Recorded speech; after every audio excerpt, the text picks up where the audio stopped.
अस्सलाम नाज़रीन, मैं हूं बैरिस्टर शहजाद अकबर और आप देख रहे हैं मेरा यूट्यूब चैनल। आज 4 जुलाई और हफ्ते का रोज़ है, वीकेंड है। वीकेंड यूजुअली ख़बरों से खाली होता है, लेकिन अभी पाकिस्तान के अंदर एक ही ख़बर जो है वो सबसे ज़्यादा बड़ी ख़बर भी है और इस वक्त पाकिस्तान की तमाम इंतज़ामिया, तमाम मशीनरी और निज़ाम-दीन के निज़ाम का एक हिस्सा इसी ख़बर को दबाने में और इस ख़बर को बहुत सारे दूसरे रंग देने में मसरूफ़ कार है।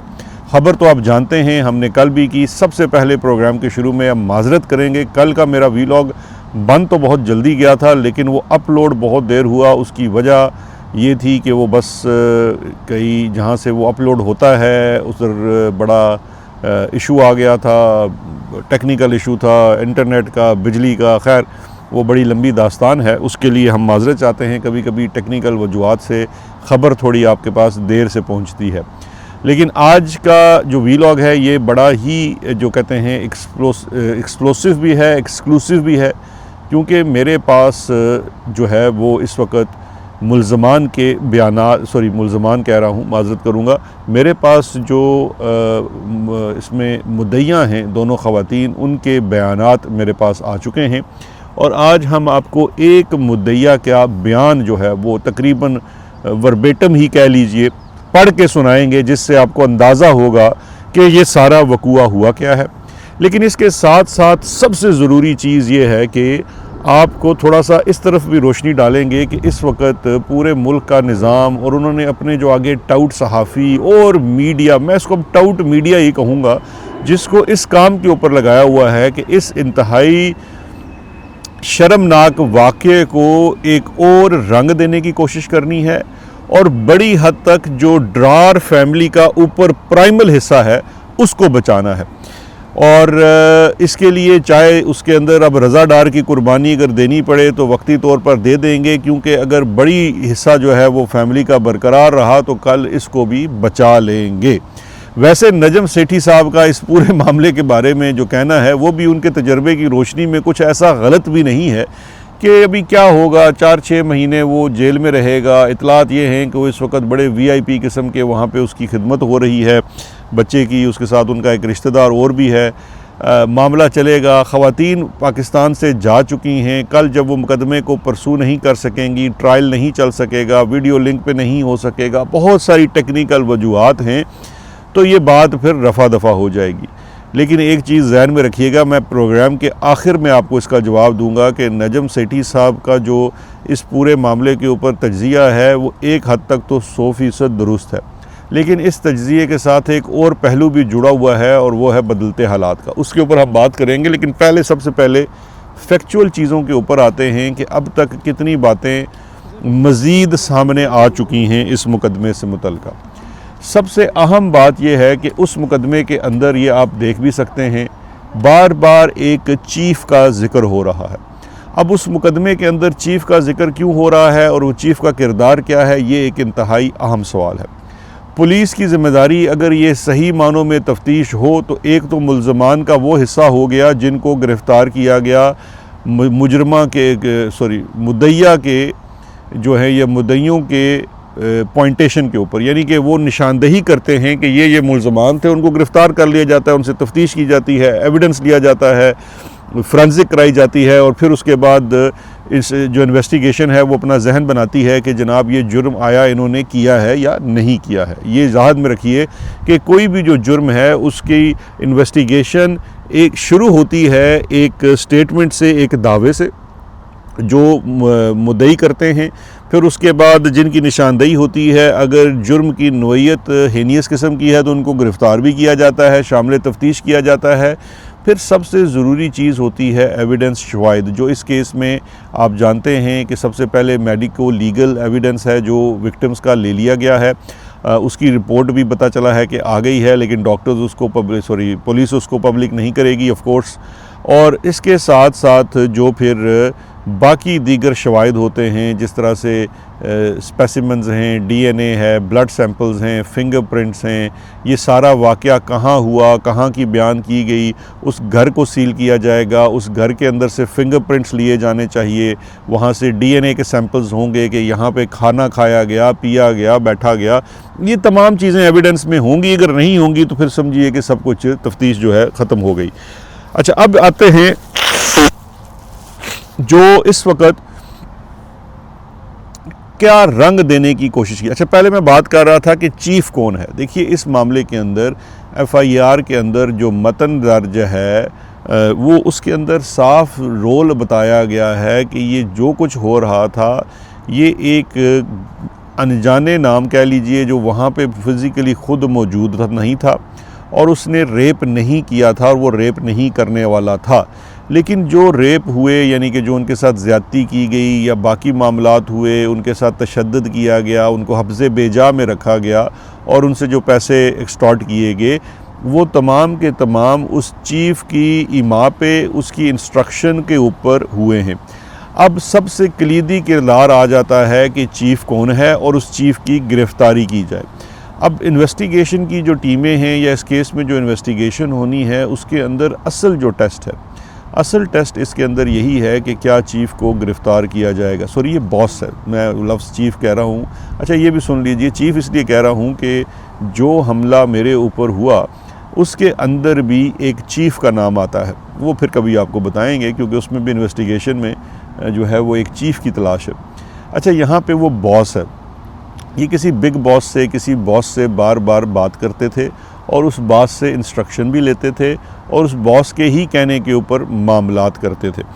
अब हो क्या रहा है कि इस वक्त आपको पता है, पहले जब वाक़या सामने आया तो बहुत कुछ किया, बहुत कुछ रिपोर्ट भी हो गया, एयरवाई ने भी रिपोर्ट कर दिया। फिर ये बात चलना शुरू हो गई कि जी एयरवाई को जो है वो भाई लोगों ने इशारा दिया तो उन्होंने नाम ले दिया कि जी ये शख्स जो है रज़ा डार, ये दरअसल इसहाक डार साहब का नवासा है, वरना देखिए कैसे नाम लिया जा सकता है।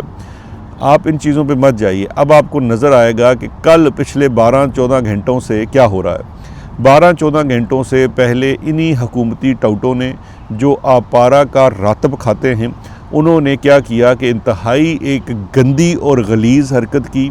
और वो गलीज़ हरकत क्या है कि रावी जैसे लोगों ने जो विक्टिम्स हैं उनकी तस्वीर बाकायदा तौर पर लगा दी सोशल मीडिया के ऊपर कि ये हैं 2 ख़वातीन और ये हैं इनकी तस्वीर।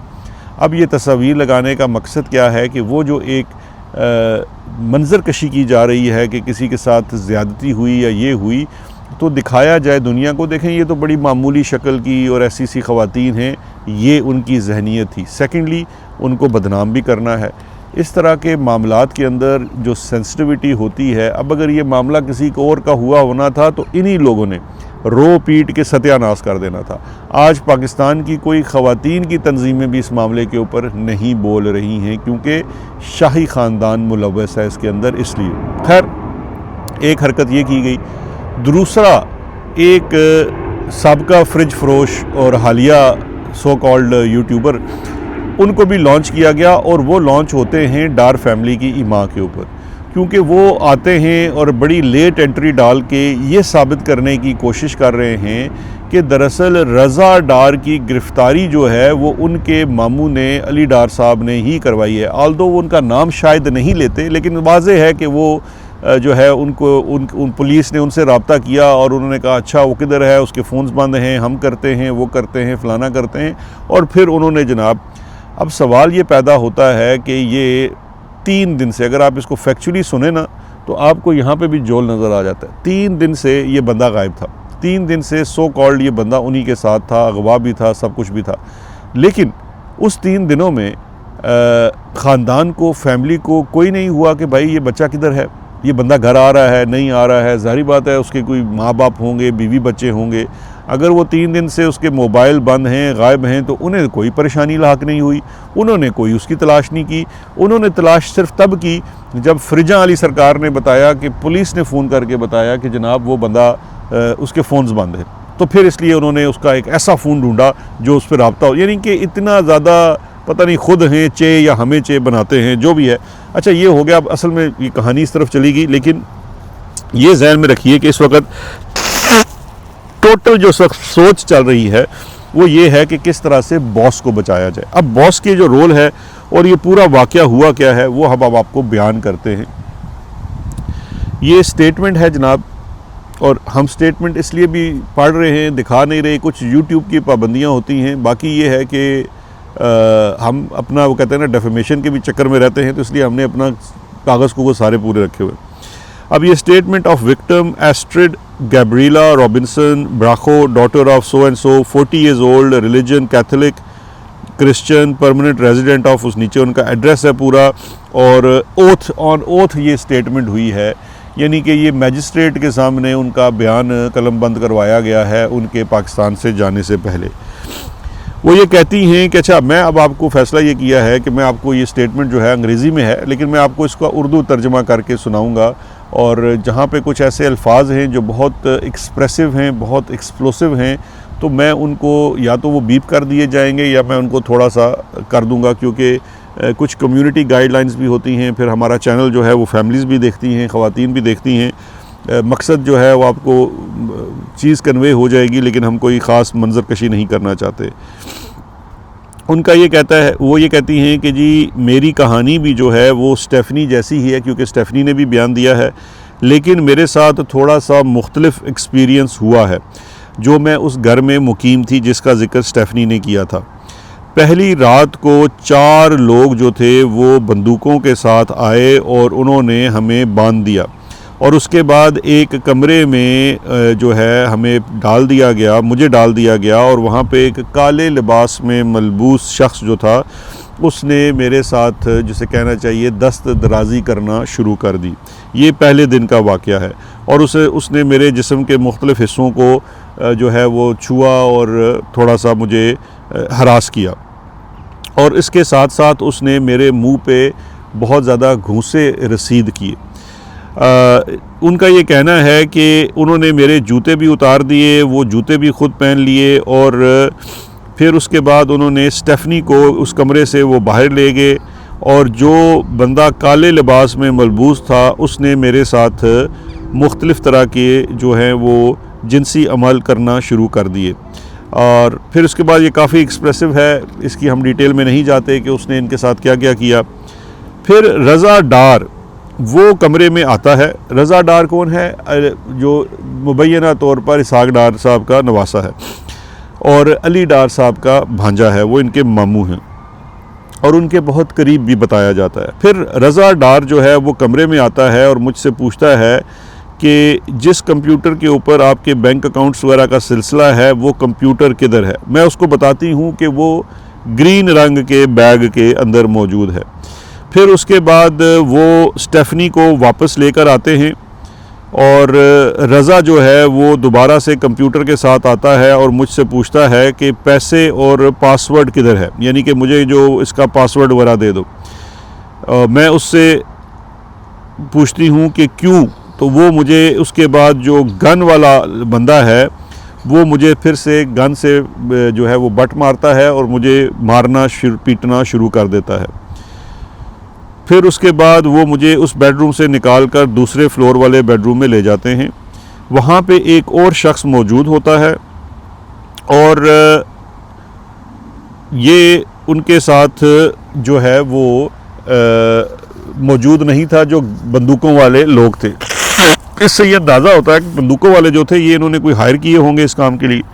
लेकिन जिस शख्स के पास लेकर जाते हैं वो अंग्रेज़ी भी बोल सकता है और अंग्रेज़ी में भी बात करता है, लेकिन वो इनको इंस्ट्रक्शंस दे रहा होता है और उसकी अंग्रेज़ी भी काफ़ी मुनासिब, यानी कि अच्छी अंग्रेज़ी है, वो बेहतर पढ़ा लिखा शख्स नज़र आता है। और फिर वो आदमी उनको उर्दू में कोई हदायत देकर नीचे चला जाता है और फिर 3 लोग जो हैं वो उस कमरे में आ जाते हैं। और फिर जो सबसे बड़ी उम्र का है उसके हाथ में राइफ़ल है और फिर जो है वो उन 2 लोगों को मेरे साथ कमरे में छोड़ के चला जाता है। फिर उसी वक्त वो काले लिबास वाला शख्स जो है वो दोबारा से मेरे साथ ज़्यादती करना शुरू कर देता है। उसके साथ एक निस्बतन जवान उम्र का बंदा भी मौजूद है और उसको कमरे से बाहर खड़ा कर दिया जाता है, इंतज़ार करने के लिए कह दिया जाता है। फिर उसके बाद काले लिबास वाला जो आदमी है वो दोबारा से कमरे के अंदर आता है और वो आपस में वो बातचीत करता है और वो कहता है कि मेरे साथ तुम जो है वो जिनसी अमल में शामिल हो। मैं उसको इनकार करती हूँ तो वो फिर दोबारा बाहर चला जाता है। फिर उसके बाद वो मेरे साथ ज़बरदस्ती करना शुरू कर देता है और ये तमाम चीज़ें वो इसके अंदर अपने बयान के अंदर बयान करती हैं। फिर उसके बाद वो नौजवान लड़के को भी कमरे के अंदर बुलाता है और उसे भी कहता है कि मेरे साथ जिनसी ज़्यादती करो, लेकिन वो लड़का कहता है कि मैं नहीं कर सकता हूँ या वो नहीं करता है। फिर उसके बाद जो है वो मुझे बाकायदा तौर पर हरासा किया जाता है।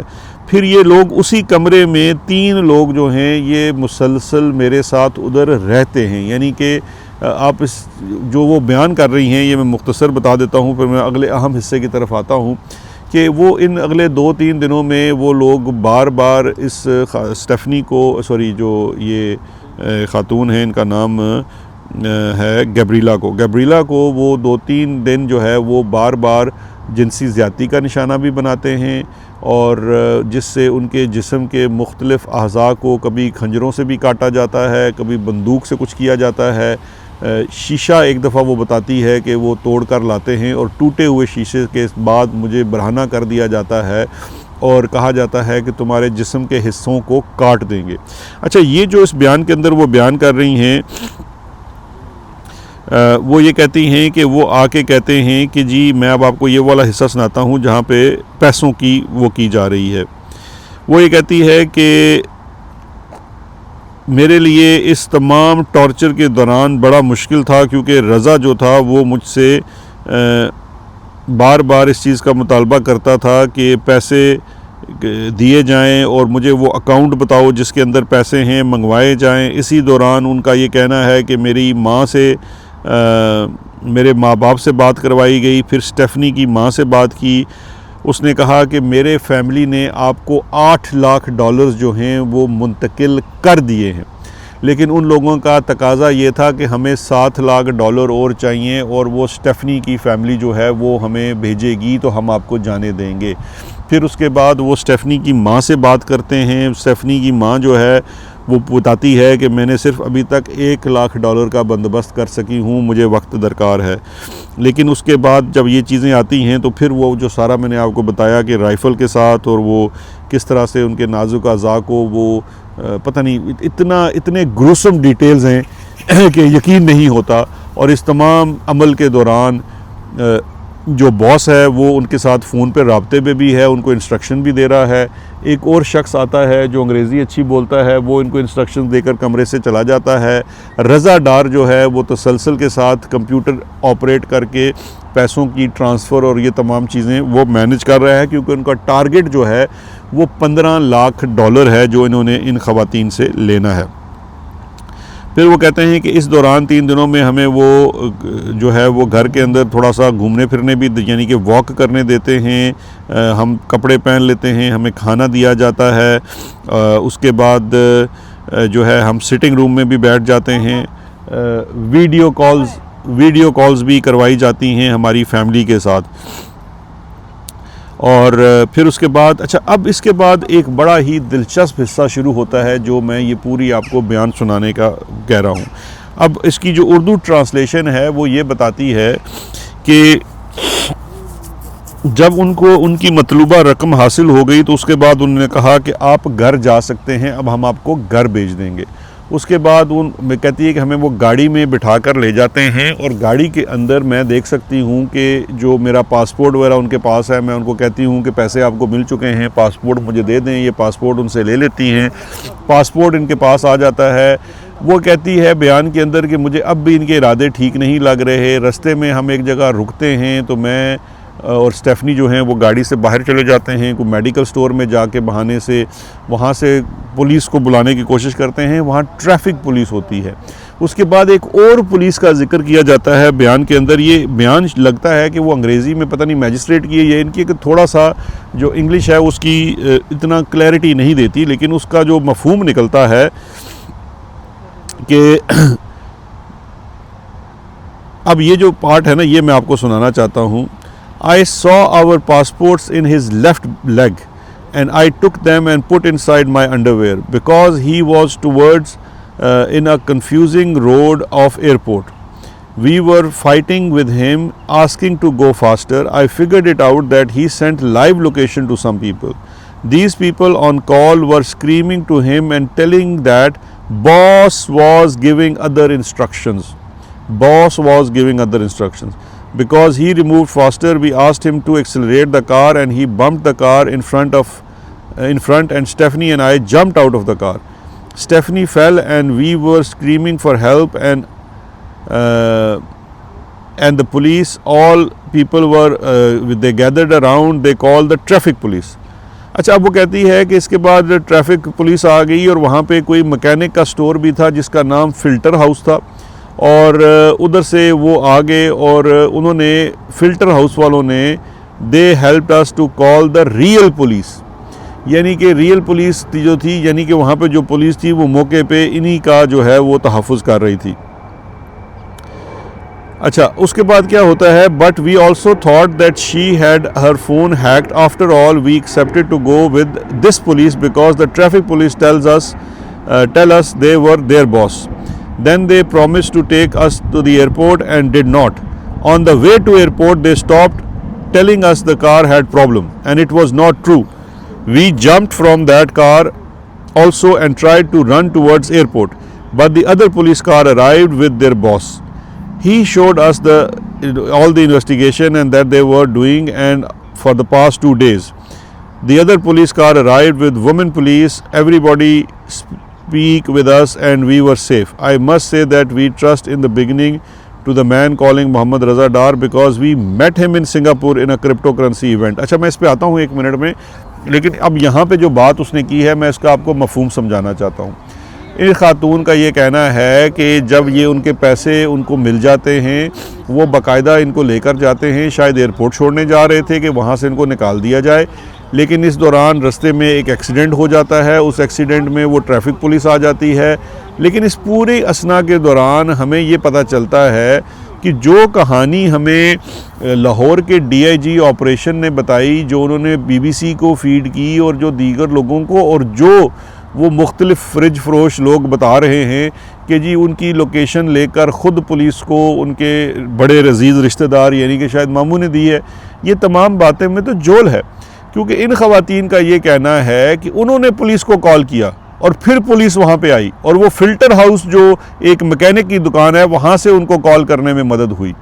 अब पुलिस का ये कहना है कि उनको 15 की कॉल वहाँ से बाहर से आई, जो उन्होंने इंटरव्यू दिया BBC को।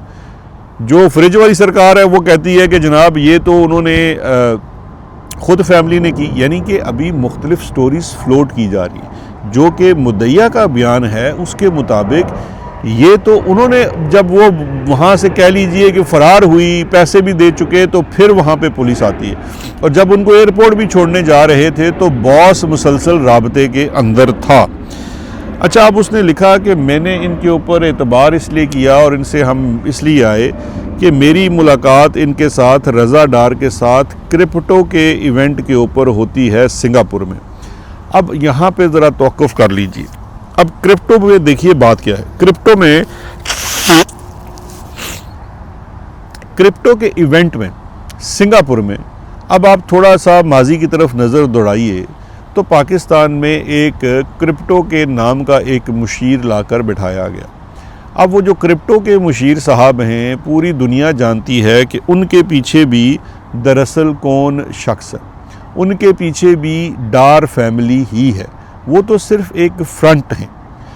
फिर अब इन्हीं के जो मामू, जिनके बारे में अक्सर लोग कह रहे हैं कि शायद बॉस वो हैं, जो इस वक्त चीफ़ मिनिस्टर हाउस में बहुत अहम और सेंसिटिव, यानी अहम ओहदे पर हैं, सेंसिटिव तो है, पूरा चीफ़ मिनिस्टर हाउस चला रहे हैं, वो दुबई में क्रिप्टो का कारोबार करते थे। ये तो हकीकत है। फिर वो पाकिस्तान आ जाते हैं। दुबई के क्रिप्टो के कारोबार के ऊपर भी बहुत सारी दास्तानें हैं। इस वक्त पूरी पाकिस्तान की सरकार बाशमूल हमारे फील्ड मार्शल के क्रिप्टो को बड़ा जनाब इस वक्त प्रमोट कर रहे हैं। आपके डिप्टी प्राइम मिनिस्टर और फॉरेन मिनिस्टर का बेटा, आपके सीनियर मिनिस्टर आर्टिफिशियल इंटेलिजेंस का भांजा, आपकी चीफ मिनिस्टर साहिबा का रिश्तेदार, आपके प्राइम मिनिस्टर का रिश्तेदार सिंगापुर में एक क्रिप्टो इवेंट पर जाता है, तो ज़ाहिर बात है वो सरकार की तरफ से ही गया हुआ है।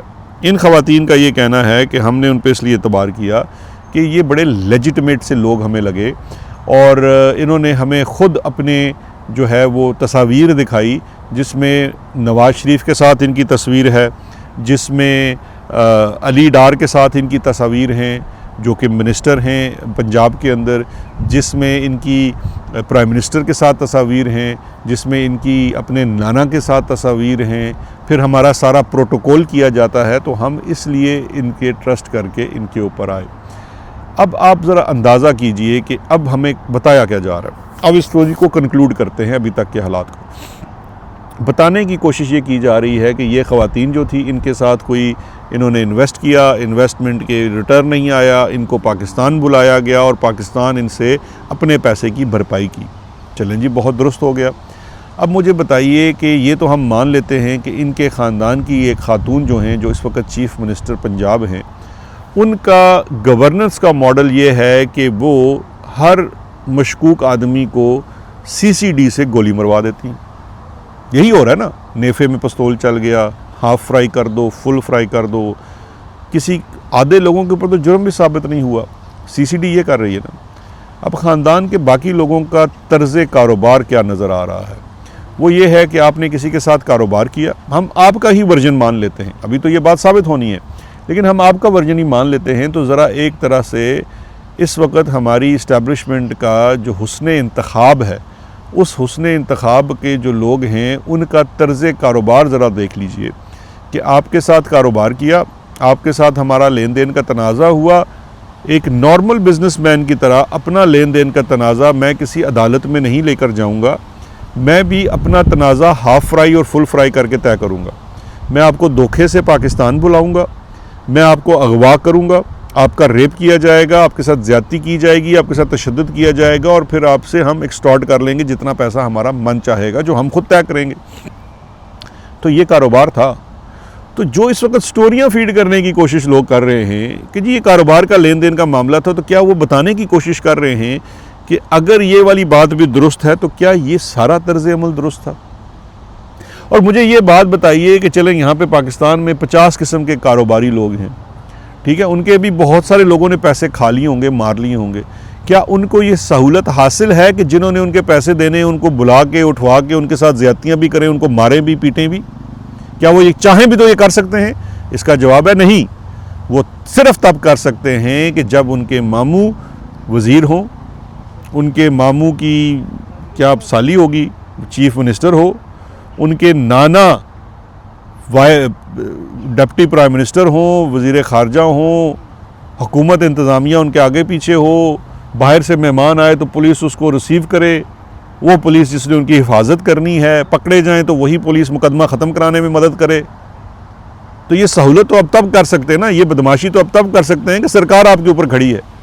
आज जो हमें ये बताने की कोशिश कर रहे हैं कि इसहाक डार का इस पूरे मामले से कोई ताल्लुक़ नहीं है और उनका इस्तीफ़ा आप क्यों मांग रहे हैं, तो मुझे सिर्फ एक सवाल का जवाब दे दीजिए कि रज़ा डार ये सारे का सारा क्राइम जो है किस तरह कर पाया है उस जो उनके सर के ऊपर जिसका हाथ है उसके बगैर। और फिर सबसे बड़ा सवाल ये है कि जो इस्टेब्लिशमेंट है वो यहाँ पे किधर खड़ी है। या तो उन्होंने ये तय कर लिया है कि पाकिस्तान के अब जो SFIC का कारोबारी माहौल बनना है वो ऐसे ही बनना है, फॉरेन इन्वेस्टर्स को हमने ऐसे ही अट्रैक्ट करना है, ये है आपकी पिच, ये है आपकी फॉरेन पॉलिसी, ये है आपका FDI का एक फार्मूला। तो फिर तो बड़ी मुनासिब बात हो गई।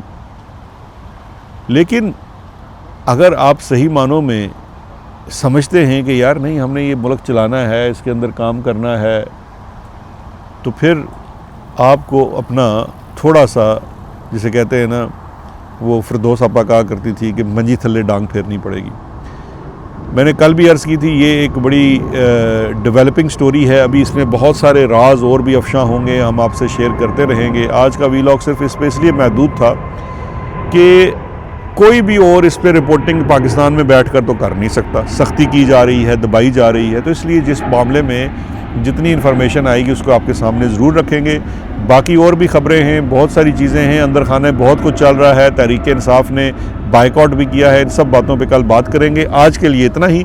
अपना ख्याल रखिएगा। शुक्रिया। खुदा हाफिज़।